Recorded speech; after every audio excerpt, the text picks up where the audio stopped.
He just ran in. We're just 2 days away from the midterms, and there is a lot at stake. So let's break down the latest Fox News power rankings before Election Day. Let's look at some forecasts. So do you want to be Brett or Martha, or should I? I'll be Martha, you be Brett. I'm going to think about that one for a little while. Let's take a look at the House and see what the forecasts are for GOP versus Democratic control. The forecast, according to Fox News, is that Republicans take control of the House. You can see a best-case scenario for both Republicans and Democrats on this wall. Yep, absolutely. So 218 is what you need to get a majority. And based on the forecasting of the polls aggregated thus far in the power rankings, this is the most likely scenario is Republican control. But you mentioned it, Will. And in the bottom there's the current. The best case scenario for both the Democrats and Republicans, and the key takeaway on this side is even the best case scenario, according to our power rankings, has Kevin McCarthy as the new Speaker of the House. Yeah, it has Kevin McCarthy, the GOP, picking up seats from where we sit today. And you can see in the Republicans' best case scenario, I mean, it's overwhelming. That I've heard some people say that this number could even go higher if it's a red tsunami, that there are some districts, given that Oregon, given that Minnesota, given that Wisconsin, Michigan, and New York are in play statewide, some of those House districts could raise too. You could even see a night over 250. Not likely, but possible. So speaking of those states, let's take a look at projections for the Senate. The projection by Fox News is that Democrats have 47 seats. Republicans have 49 seats, with 4 in the column of toss-up. Those states, Pete, are over there on your map. Yep, here's your toss-ups. You've been hearing a lot about them. Nevada, Adam Laxalt out there in a tight race. In Arizona, of course, Blake Masters in a tight race with Mark Kelly, a race that wasn't seen to be tight but has tightened a lot recently. John Fetterman and Mehmet Oz, of course. And then down in Georgia, Herschel Walker. If his prospects are like the Bulldogs yesterday, he's in good shape because they put a whooping on Tennessee. Yeah, big win for Georgia yesterday. So Republicans take 2 of these toss-ups. That's it. According to these projections, they got the majority in the Senate. You only need 2 of these 4, and because Wisconsin, Ohio, and North Carolina are all looking solidly in the Republican camp. Correct. All right, now let's look at governors, which focuses on some of those same states, Nevada, Arizona. We'll add to that Wisconsin, Oregon, and you can see that Republicans, who already, Pete, there's, I mean, what are we, well over 30 governors, I believe, out of 50 states are Republican, and more on the way. Some surprises we should be on the lookout for on election night. Minnesota, with Dr. Scott Jensen running tight against Walz. Tudor Dixon in Michigan run a much stronger campaign than a lot of people anticipated. And then, of course, in New York, this will be an early return to look at in New York.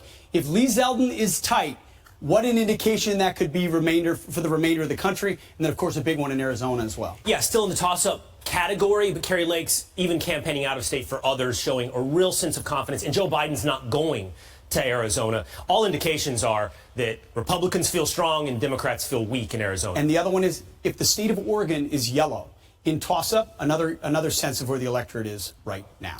Let's take a look at some of those candidates and what they're spending on the Democrat side to win or fight against all odds to win these seats. Raphael Warnock's your big spender. Almost $76 million for Raphael Warnock. We just mentioned Arizona. You see Mark Kelly, $73 million. That's a lot of money, $68 million to get thumped. Val Demings will spend that much in the state of Florida, and already the indications are she will get beat. Fetterman, more money pouring in at the last minute for him, including you saw Joe Biden and Barack Obama yesterday in Pennsylvania.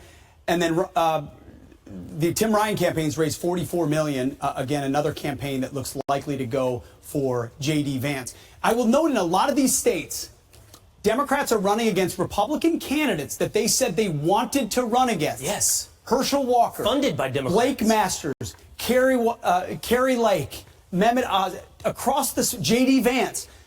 Donald Trump advanced candidates they said were unelectable. Those candidates are about to win. And in many cases, Democrats gave to those candidates. They were so confident, by the way, that these quote-unquote threats to democracy would lose to a Democrat that they helped fund these threats to democracy. And now they're about to win. Fifth wall we're going to look at this morning. How much of the closing argument of Democrats is on abortion?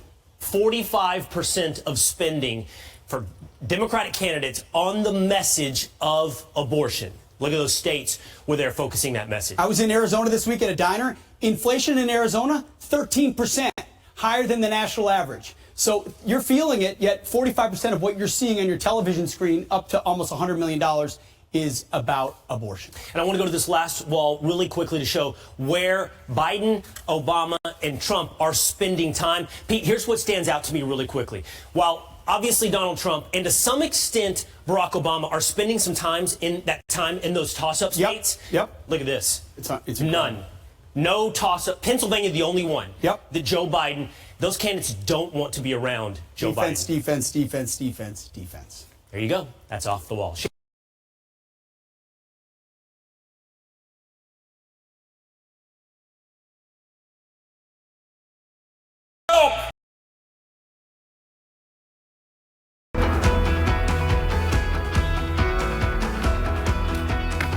Welcome back, everyone. Election officials in Gillespie, Texas, leaving their posts in the lead up to tomorrow's election. So who was left in charge?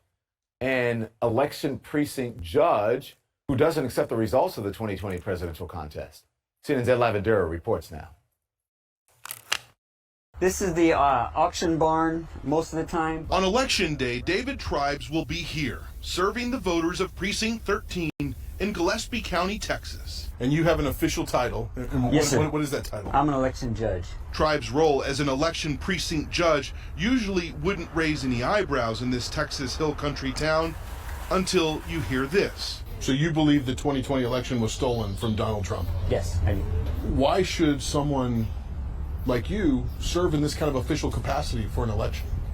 Well, I would think I would probably be a good candidate because I'm going to be really keen looking for anything that looks wrong, and my objective is integrity. Not that my guys win, but integrity. The story of how Gillespie County reached this point is a cautionary tale of how the 2020 election denying conspiracy theories virus keeps spreading.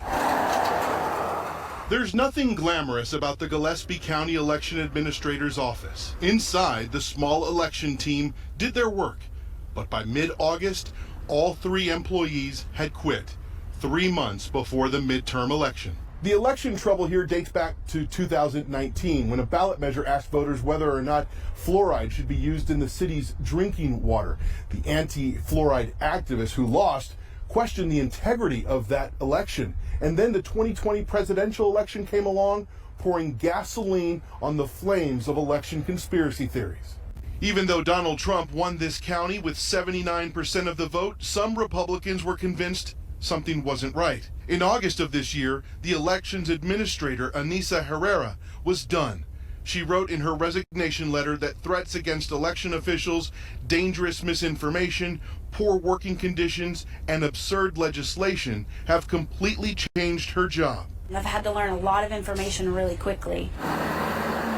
With no election team in place, it fell to the county clerk, Lindsey Brown, to serve as the elections administrator. People that have been in elections before, people that have worked it before, have tapped into their knowledge and wisdom. I understand the Texas Secretary of State's office has sent in election trainers. They're sending in inspectors.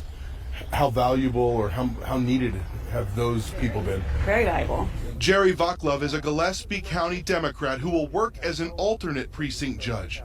He attended those polling location training sessions and says what he heard from the election conspiracy theorists troubles him. One of the major questions in our training session is, well, what are we supposed to do with the fake IDs that the Biden administration is issuing to illegals when they cross the border? And the Secretary of State just said, Representative just said, that's not happening, and we went on. For now, officials are hoping for the best. Do you feel confident that this election will go off smoothly? Yes, sir.